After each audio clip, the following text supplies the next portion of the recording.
Maria Valtorta was an Italian writer and poet who, at the age of 23, was tragically struck in the back with an iron bar for no apparent reason. Her injury eventually left her confined to her bed for the remaining 28 years of her life. While bedridden, one day on the morning of 23 April in the year 1943, Maria Valtorta heard a voice suddenly speaking to her and asking her to write. Maria Valtorta told about her writings to a father, and the father asked her to write down anything else she received, and over time provided her with notebooks to write in. Thereafter, Maria wrote almost every day until the year 1947 and intermittently in the following years until 1951. Her notebooks were dated each day, but her writing was not in sequence, in that some of the last chapters of the poem of the man God were written before the early chapters. She produced over 15,000 handwritten pages in 122 books, mostly detailing the life of Jesus. Her handwritten notebooks were typed out by her priest. They became the basis of the 5,000-page book, The Poem of the Man God, which was first published in Italian in the year 1956. I still see the inside of the poor stony shelter where Mary and Joseph have found refuge, sharing the lot of some animals. The little fire is dozing together with its guardian. Mary lifts her head slowly from her bed and looks round. She sees that Joseph's head is bowed over his chest as if he were meditating, and she thinks that his good intention to remain awake has been overcome by tiredness. She smiles lovingly, and making less noise than a butterfly alighting on a rose, she sits up and then goes on her knees. She prays with a blissful smile on her face. She prays with her arms stretched out almost in the shape of a cross, with the palms of her hands facing up and forward, and she never seems to tire in that position. She then prostrates herself with her face on the hay in an even more ardent prayer, a long prayer. Joseph rouses. He notices that the fire is almost out and the stable almost dark. He throws a handful of very slender heath onto the fire, and then flames are revived.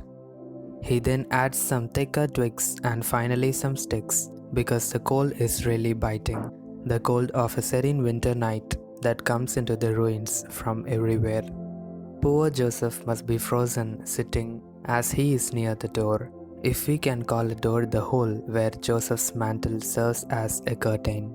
He warms his hands near the fire, then takes his sandals off and warms his feet. When the fire is gaily blazing and its light is steady, he turns round.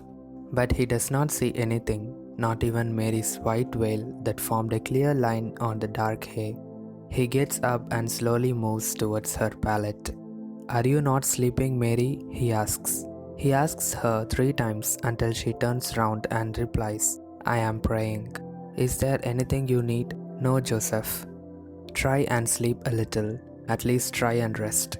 "I will try, but I don't get tired praying." "God be with you, Mary." "And with you, Joseph." Mary resumes her position. Joseph, to avoid falling asleep, goes on his knees near the fire and prays. He prays with his hands pressed against his face. He removes them now and again to feed the fire, and then he resumes his ardent prayer. Apart from the noise of the crackling sticks and the noise made now and again by the donkey stamping its hooves on the ground, no other sound is heard. A thin ray of moonlight creeps in through a crack in the vault, and it seems a blade of unearthly silver looking for Mary. It stretches in length as the moon climbs higher in the sky, and at last reaches her, and it is now on her head, where it forms a halo of pure light. Mary lifts her head as if she had a celestial call, and she gets up and goes on to her knees again. Oh, how beautiful it is here now! She raises her head, and her face shines in the white moonlight and becomes transfigured by a supernatural smile. What does she saw? What does she hear? What does she feel? She is the only one who can tell what she saw, heard, and felt in the refulgent hour of her maternity. I can only see that the light around her is increasing more and more. It seems to come down from heaven to arise from the poor things around her. Above all, it seems to originate from herself. Her deep blue dress now seems of a pale blue, and her hands and face are becoming clear blue. as if they were placed under the glare of a huge pale sapphire. This hue is spreading more and more on the things around her. It covers them, purifies them, and brightens everything. It reminds me, although it is somewhat softer, of the hue I see in the vision of Holy Paradise, and also of the color I saw in the visit of the wise men. The light is giving off more and more intensely from Mary's body. It absorbs the moonlight. She seems to be drawing to herself all the light that can descend from heaven. She is now the depository of the light. She is to give this light to the world. And this blissful, uncontainable, immeasurable, eternal divine light which is about to be given is heralded by a dawn, a morning star, a chorus of atoms of light that increase continuously like a tide and rise more and more like incense and descend like a large stream and stretch out like veils. The vault, full of crevasses, of cobwebs, of protruding rubble, balanced by a miracle of physics. The dark, smoky, repellent vault now seems the ceiling of a royal hall.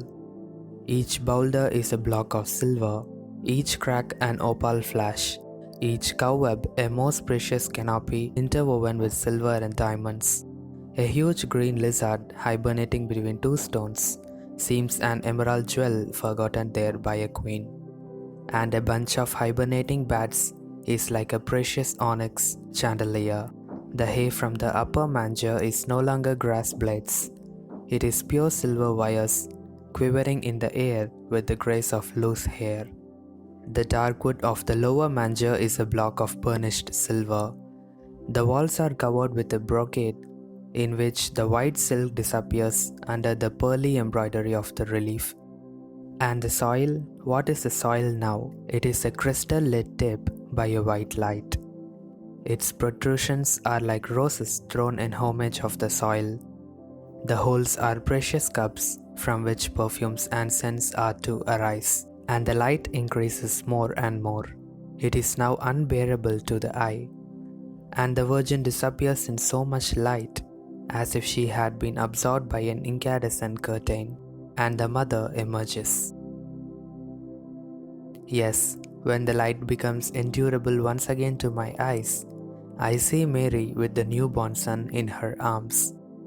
A little baby, rosy and plump, bustling with his little hands as big as rosebuds and kicking with his tiny feet that could be contained in the hollow of the heart of a rose, and is crying with a thin trembling voice just like a newborn little lamb, opening his pretty little mouth that resembles a wild strawberry and showing a tiny tongue that trembles against the rosy roof of his mouth, and he moves his little head that is so blonde that it seems without any hair, a little round head that his mummy holds in the hollow of her hand, while she looks at her baby and adores him, weeping and smiling at the same time. She bends down to kiss him not on his innocent head, but on the center of his chest, where underneath there is his little heart beating for us, where one day there will be the wound, and his mother is doctoring that wound in advance with her immaculate kiss. The ox, woken up by the dazzling light, gets up with a great noise of hoofs and bellows. The donkey turns its head round and brays. It is the light that rouses them, but I love to think that they wanted to greet their Creator, both for themselves and on behalf of all the animals. Also Joseph, who almost enraptured, was praying so ardently as to be isolated from what was round him, now rouses and sees a strange light filter through the fingers of his hands pressed against his face. He removes his hands, lifts his head and turns round. The ox, standing as it is, hides Mary, but she calls him, "Joseph, come." Joseph rushes, and when he sees, he stops, struck by reverence, and he is about to fall on his knees where he is. But Mary insists, "Come, Joseph," and she leans on the hay with her left hand, and holding the child close to her heart with her right one, she gets up and moves towards Joseph, who is walking embarrassed because of a conflict in him between his desire to go and his fear of being irreverent. They meet at the foot of the straw bed and they look at each other, weeping blissfully. "Come, let us offer Jesus to the Father," says Mary. And while Joseph kneels down, she stands up between two trunks supporting the vault. She lifts up her creature in her arms and says, "Here I am, on his behalf, O God. I speak these words to you. Here I am to do your will. And I, Mary, and my spouse Joseph with him, here are your servants. O Lord, may your will always be done by us, in every hour, in every event, for your glory and your love." Then Mary bends down and says, "Here, Joseph, take him," and offers him the child. "What? Me? Oh no, I'm not worthy." Joseph is utterly dumbfounded at the idea of having to touch God, but Mary insists, smiling, "You are well worthy. No one is more worthy than you are, and that is why the Most High chose you. Take him, Joseph, and hold him while I look for the linens." Joseph, blushing almost purple, stretches his arms out and takes the baby, who is screaming because of the cold, and when he has him in his arms, he no longer persists in the intention of holding him far from himself out of respect, but he presses him to his heart and bursts into tears, exclaiming, "O Lord, my God!" And he bends down to kiss his tiny feet and feels them cold. He then sits on the ground and holds him close to his chest, and with his brown tunic and his hands, he tries to cover him and warm him, defending him from the bitterly cold winter of the night. He would like to go near the fire, but there is a cold draft there coming in from the door. It is better to stay where he is. No, it is better to go between the two animals, which serve as a protection against the air and give out warmth. Thus, he goes between the ox and the donkey with his back to the door, bending over the newborn to form with his body a shelter, the two sides of which are a grey head with long ears and a huge white muzzle with a steaming nose and two gentle soft eyes. Mary has opened the trunk and has pulled out the linens and swaddling clothes. She has been near the fire warming them. She now moves towards Joseph and envelops the baby with lukewarm linen and then with her veil to protect his little head. "Where shall we put him now?" she asks. Joseph looks round thinking. "Wait," he says. "Let us move the animals and their hay over here. We will then pull down that hay up there and arrange it in here. The wood on the side will protect him from the air. The hay will serve as a pillow and the ox will warm him a little with its breath.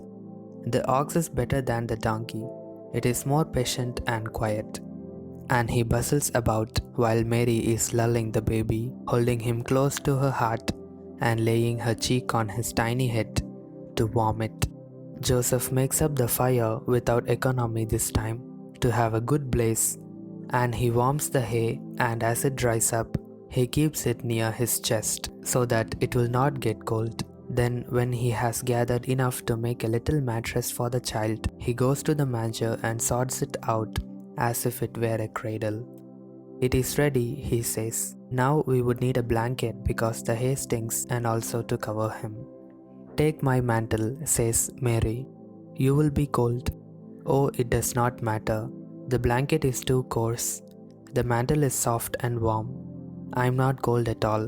Don't let him suffer any longer." Joseph takes the wide mantle of soft dark blue wool. He double folds it and lays it on the hay, leaving a strip hanging out of the manger. The first bed for the Savior is ready, and the mother, with her sweet, graceful gait, moves to the manger, lays him in it, and covers him with a strip of her mantle. She arranges it also around his bare head, almost completely covered by the hay, from which it is protected only by Mary's thin veil. Only his little face, the size of a man's fist, is left uncovered. Mary and Joseph, bending over the manger, are blissfully happy watching him sleep his first sleep because the warmth of the clothes and of the hay has appeased his crying, and made him sleepy.